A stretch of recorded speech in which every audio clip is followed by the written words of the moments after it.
Hello, bachcho. Let's read this question. So this question says a horizontal force of 10 Newton is necessary to just hold a block stationary against a wall. The coefficient of friction between the block and the wall is 0.2.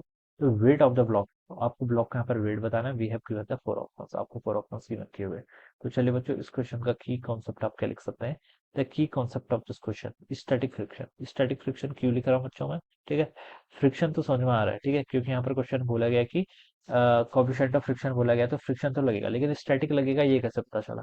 Question में देखिए बोला गया कि necessary a horizontal force of 10 newton is necessary to just hold a block stationary, यानी कि block आपका stationery है. तो उसका मतलब बच्चों ब्लॉक तो आपका मूव नहीं कर रहा है, और मूव नहीं कर रहा है. ठीक है, तब कौन सा फ्रिक्शन लगता है? आपका स्टैटिक फ्रिक्शन लगता है. ठीक है, तो उसका मतलब आपका यहाँ पर स्टैटिक फ्रिक्शन लगेगा. ठीक है, स्टैटिक फ्रिक्शन आपका यहाँ पर एक्ट हो रहा है. ऑलराइट, तो बच्चों देखिए यहाँ पर आप क्या लिख सकते हैं?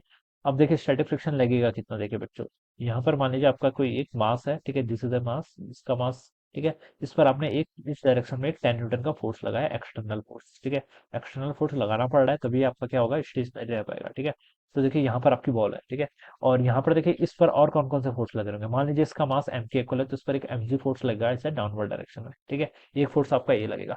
अब इस एम जी फोर्स के कारण इस बॉल ब्लॉक की टेंडेंसी के नीचे की तरफ आने की. ठीक है, लेकिन ये नहीं आ रहा है. नहीं आ रहा है मतलब इसका कोई फोर्स अपोज कर रहा होगा, और वो फोर्स कौन सा होगा? फ्रिक्शन ही तो होगा. ऑब्वियस सी बात है, फ्रिक्शन फोर्स होगा. ठीक है, क्योंकि सरफेस के साथ कांटेक्ट है, तो सरफेस इस पर फोर्स लगा सकता है. और फ्रिक्शन का फोर्स आपका इस डायरेक्शन में होना चाहिए, जिसको मैं स्मॉल एफ से रिप्रेजेंट कर लेता हूँ. ठीक है, और मैं ये बता सकता हूँ कि अगर ये स्टेशनरी है, ठीक है, स्टैटिक फ्रिक्शन का फॉर्मूला होता है आपका लेसर देन और equal to new N K equal होता है. ठीक है, this is the correct formula. ये आपकी इनइक्वलिटी है, ये बताती है कि स्टैटिक फ्रिक्शन जीरो से लेकर न्यू एन तक अपनी वैल्यू क्या कर सकता है? एडजस्ट कर सकता है. ठीक है, लेकिन इस सिचुएशन में पूरा क्लियर है कि अगर ये स्टेशनरी है, देखिए कोई भी बॉडी इक्विलिब्रियम पर कब होती है? जो वर्टिकल फोर्स इक्वल होते हैं और डाउनवर्ड फोर्स भी इक्वल होते हैं. वर्टिकल डायरेक्शन में नीचे एमजी लग रहा है, तो इसका मतलब ऊपर भी एक फोर्स लगेगा जो इसको करेक्ट बैलेंस करेगा. तो यहाँ से आप लिख सकते हैं एफ की वैल्यू कितनी हो जाएगी? एमजी के इक्वल, ये बता सकते हैं. और दूसरी कंडीशन, इक्विलिब्रियम पे है, तो उसका मतलब हॉरिजॉन्टल डायरेक्शन में भी नेट फोर्स जीरो होना चाहिए. तो बच्चों देखिए यहाँ पर से आपका 10 न्यूटन का आप लगा रहे हो किस डायरेक्शन में? प्लस एक्स डायरेक्शन के अलॉन्ग. ठीक है, तो इसका मतलब देखिए एक फोर्स इस पर आपका -10 के अलॉन्ग भी लग रहा होगा, तभी तो नेट इक्विलिब्रियम को होगा. तो इसका मतलब वो कौन सा फोर्स होगा? आपका नॉर्मल होगा. This is the normal force which is applied by the block.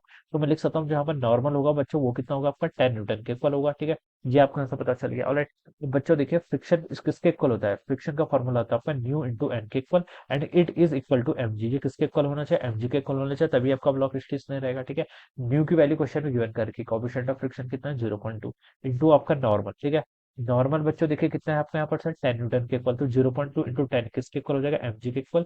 तो ये आपका 2 न्यूटन के इक्वल हो जाएगा. It is equal to MG. और एमजी है क्या बच्चों? एमजी तो आपका वेट है, तो वही आपसे क्वेश्चन में बोला भी गया था. तो वेट कितना होगा बच्चों? आपका 2 न्यूटन के इक्वल होना चाहिए, जो कि आपको फोर्थ ऑप्शन पे गिवन किया हुआ है. तो आप लिख सकते हैं कि आंसर क्या हो जाएगा इसका? ऑप्शन 4 हो जाएगा. Alright, option 4 will be the correct answer of this question. So I hope you all understood this concept. All the best and thank you so much.